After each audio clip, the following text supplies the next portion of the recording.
Hey, this is Writers Row. I'm DC Wright-Hammer. I have a very special guest on this episode. I'll let her introduce herself.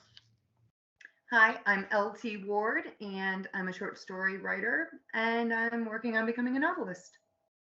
And I brought LT on this episode to talk about being a librarian. And so she's actually a special type of librarian, different from, say, a public librarian. So why don't you go ahead and tell us a little bit about what you do, and then we'll go from there. So I work in a university's library, so it's an academic library. Similar to public libraries, we are open to the public. Most academic libraries are open to your local patrons. So just so you know, if you're interested in having more books available, more items available, you can go beyond your public library and find out if any of the universities in your area offer it, because most do.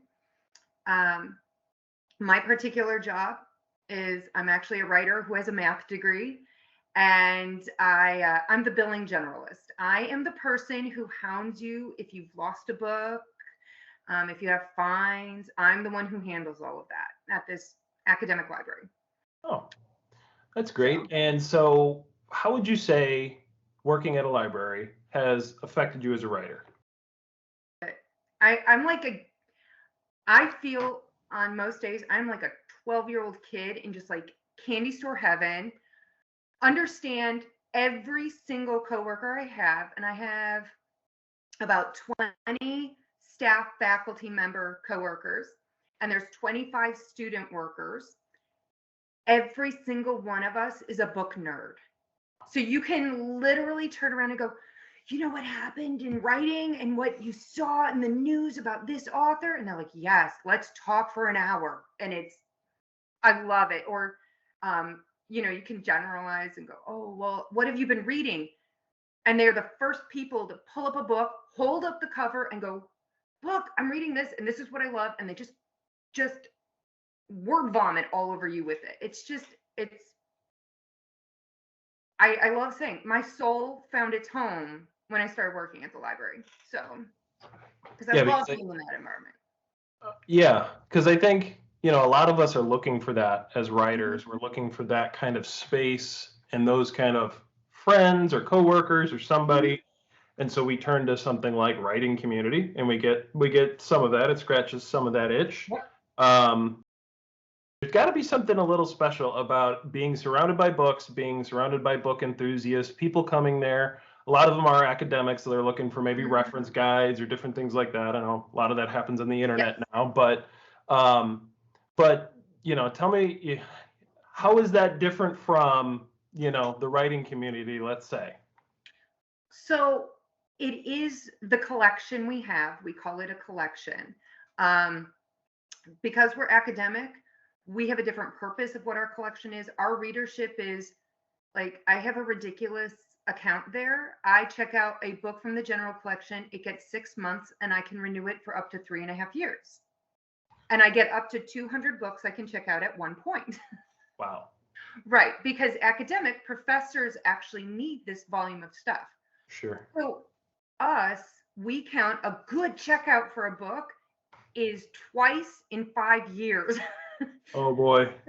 So we're a small academic library with 400,000 books, Whoa. and we have books from all ranges of around the world. We have special collections which collect different oddities. Like, they're currently trying to accumulate more on the occult. It's just what they decided. They wanted to create an occult department because they actually want to be known in the university area arena as the ones with that kind of a collection. Um, so like for my own stuff, you sometimes ask people, well, what do you read? Who do you recommend? And I actually picked up an anthology today, and it was edited by Angela Carter.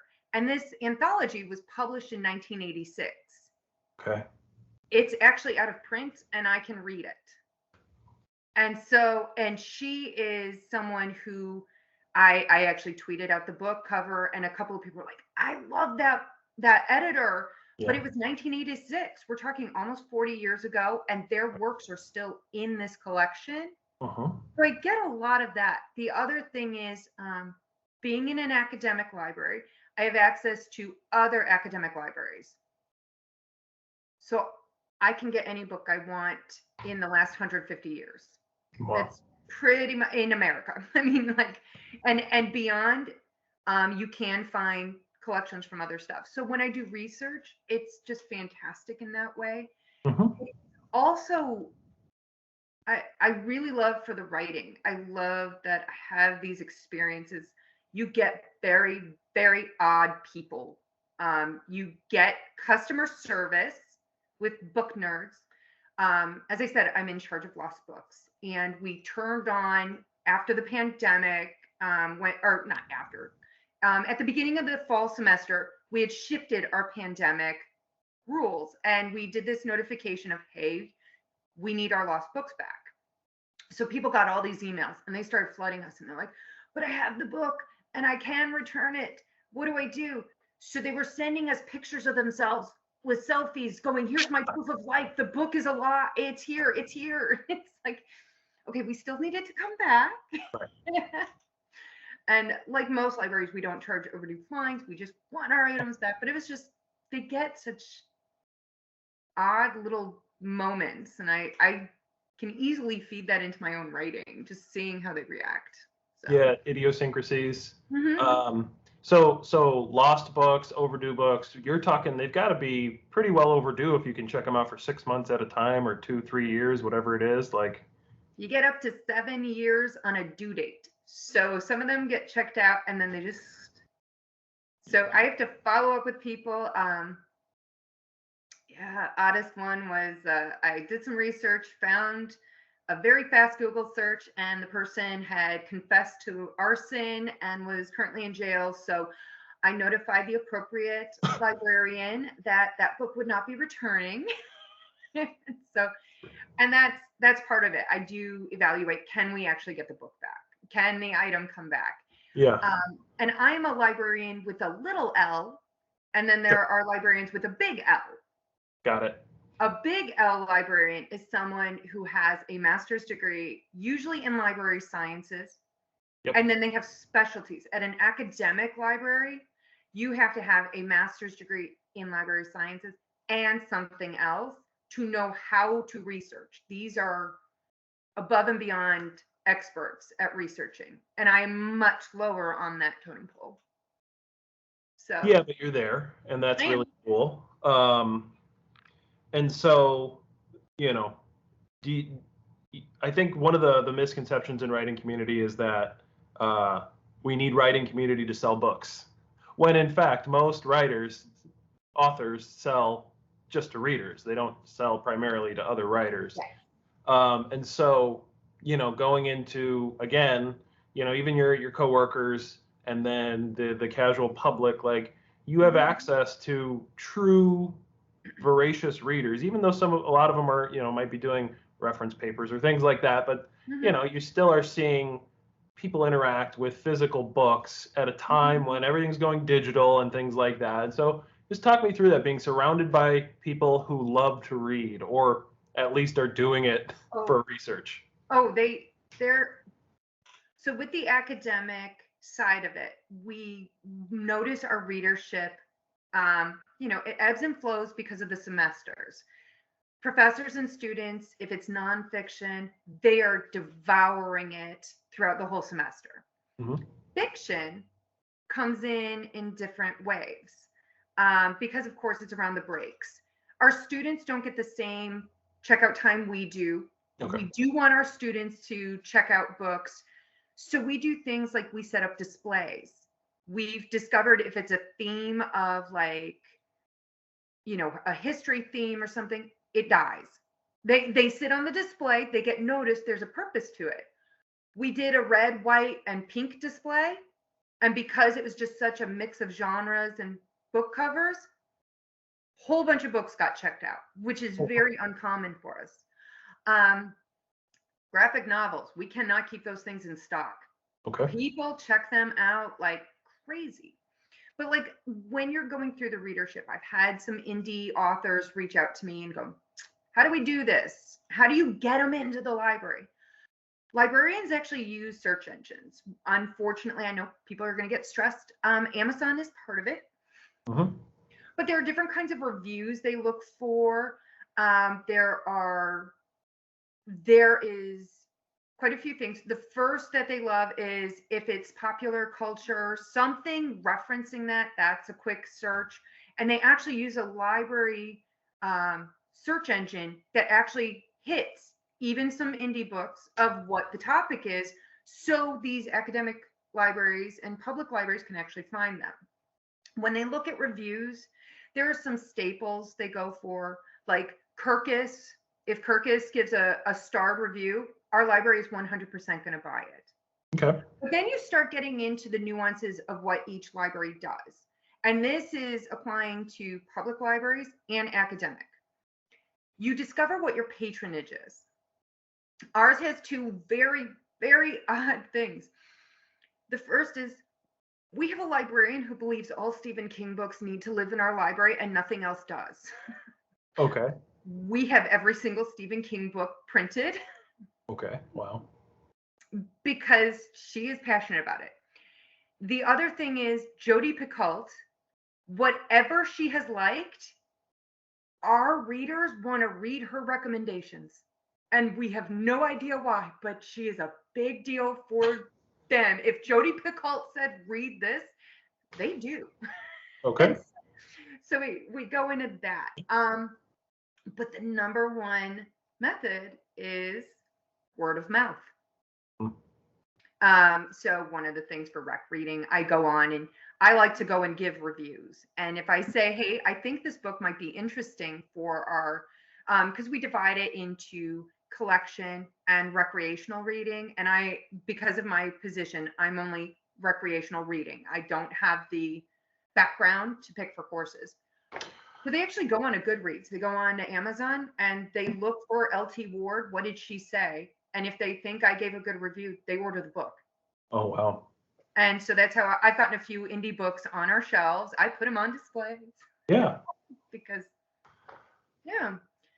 So then as you're like, as writers though, what I've had these conversations with the writing community, what I find really interesting is as much as we're talking about like, well, I write these books for myself, I write these stories for myself, you do need to think about if you want someone to read it, what are they going to read? And besides the reviews and stuff like that, they have different needs. They have, like hot topics and stuff. It can seem like there's trends. There's not always trends. Like they kind of want to see themselves. Yeah. And I know I was mentioning to you at one other point, it really is whatever we were like when we were younger, that weird person we were, that odd duck, and that part of us that we doubted being someone special, that is our most special part. Yeah. And if you write that story, yeah, you're gonna find readers. And those are the stories I've noticed. It's about the odd ducks. And those are what our readers are like. I loved it. It was so weird. And we are academic. It is our nerd people. We love this stuff. Well, that sort of, to some extent, flies in the face of writing to market, right? Like, like we talked about before recording, looking at the top 100 books for the last year in my genre, running a query to find out what's common about them and then writing to market. I'm not saying that's what writing to market is. I'm giving a crazy example. Write that book and then publish it, and you're guaranteed or you're more likely to sell. What you're saying is not only write the book you want to write, but put yourself, as much of your unique self into it as you can. Absolutely. And it is scary and it is hard. Mm-hmm. It is like, because you're just like, I am so embarrassed, or this is so uncomfortable to write. Mm-hmm. And I love that I actually go to a lot of, because of the pandemic, they've been Zoom author speaking. And And I love that, like, the names we respect. Laura Dern talked about it. Rick Riordan. I mean, like, Judy Yeah. Blume, Gary Paulson. Gary Paulson was actually why I went to go become a librarian. Okay. I saw him a year ago in a children's literary conference, and he talked about how he had such a rough childhood. His father was an alcoholic. His home life was just abusive and terrible.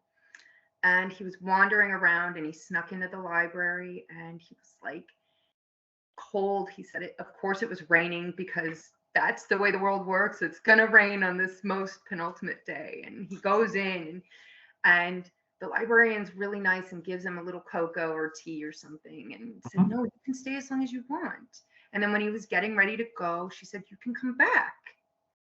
And he said, they taught me what safe places were. They taught me what genuine warmth were.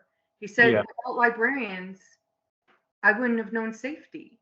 Yep. And I was like, okay, I'm crying. Right, I'm not crying, you're crying. And I had skated, and I went out, and literally the next day I applied for the job I now have. Because I was like, I want to be that person. Well, and it's so right. My first novel, like I didn't know any of this, and I started writing, and of course my life came out in the characters with the dynamics, with the plot. I got to my editor at the time, and she gets through her first edit, and she's like, you've got a father theme throughout this entire book. I'm like, what? That couldn't be farther from the truth. Like, and like joking, but I was working out, like I was, still working out parental dynamics and issues. I was a fresh father myself, newly minted father, and it was just on my mind, and it just came out. And did I know I was writing it? Kinda, but it just made sense at the time, because that's where my headspace was, and that's what I put on the paper. And people get it. Like, it's an obvious theme, if you will, in the book, but it's consistent, and it's the multi-tiered, the different characters, the different levels. I mean, the antagonist of the whole book, his name is the Padre. Like, of course, there's dad issues in this book that I'm working out. So, and my father's read it, and he's fine with it. So it's all good. It's an interesting little thing, but that's it's really good to hear that we can pour ourselves into our work, and it's a risk, right? Like, there's no guarantee you're going to sell, but you can at least be true to yourself. You can write the book you want to write, and the thing I hope for is someday I sell enough books that a lot of people hate it. If you sell enough books that a lot of people don't like your book, that means that probably more people like your book, and so that's kind of what I aspire to. Yeah, it is really fun. So I used to think, oh my God, who could ever become a voracious reader? Who has time? Okay. I've kind of become that person, and I'm like, oh, I found it. And every book, you can see who people are. Right. I'm like, this is the author. So, and I think, though, as writers, we get hung up on, okay, I think it touches so much on personal. Either we just shut down and go, no one wants it, or maybe we're uncomfortable with it and we kind of pull back. When you don't, we wind up writing the best stories. The ones that, because the readers are going, that's me too. I understand that. I feel that way. I can't say it. Right. But you needed the author to say it. And you needed them to say it in whatever weird way we say it, because we tend to say things in the weirdest ways. And it makes it safer. It makes it more enjoyable. It allows us to talk about the hardest things with making it digestible. And we need to do that. And so those books do tend to do really well. It's the representing story, but it doesn't have to be the representing a lot of people assume. It's the representing of your experiences. And everybody has experiences. And yeah, well, and writing the books that we want to write and pouring ourselves into it, like, nobody can compete with that. Like, it's us. It's on a different plane. It's apples to oranges. It's like, yeah, it's fruit, but this is my fruit. This is the book I wrote. And, Mhm. you know, I think some indie authors can start to write to market and really get good at that. And I think that's totally fine. But Mhm. you're playing with the big dogs there. You're trying to write to a market that has gobs and gobs of resources that can fine tune and throw editors at it and market and all that. And it, I support anyone who wants to go that route. Absolutely, if that's what you want to do, fine. But the weirdness, the oddities, where you're like, I remember being a kid. I was like 6 years old at my grandma's funeral, and like everybody, the carpeting at the funeral home in the middle of winter made everybody static electricity, and so people were Mhm. shaking hands and hugging, and everyone was groaning and then laughing, and then it was sad, but it was funny. And I was Yeah. 5, and I was running around shocking everybody, 5 or 6 years old. And my mom was like, "Don't you do that? Don't like." That experience is mine. And people that write stuff like that, maybe some literary fiction, but just put that into characters. It can be fantasy characters, it could be sci-fi, it could be horror, whatever it is. But That kind see, of stuff. yeah, but you're talking about that, and at the same time, you're talking about this very personal, very, very your family experience. I'm thinking back on the first time I went to a funeral and I realized candy dishes are a big thing. There were 46 candy dishes at the first wake I went to. And Okay. it's because of that whole thing of like, well, I was a kid. And Yep. when I went, this is the part I noticed because I didn't know the person who had passed away. My aunt was babysitting me and had to take me to a wake. And Yep.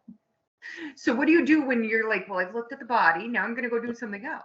But it's your story, it feeds into, and that's readers and writers. Wow. You tell the story and the reader relates it to whatever their own personal experience is. Yeah. And it's Wow, one, very cool. yeah. Working at a library can make you come to a lot of these conclusions. Very interesting. Any parting words for the Writers Row audience before we wrap this one up? Renew your library cards and return those overdue books. Got it. Spoken Please. like a true librarian. Thanks, Yeah. LT. Really appreciate you coming on. Thanks, everybody, for watching this long, and we'll catch you next time.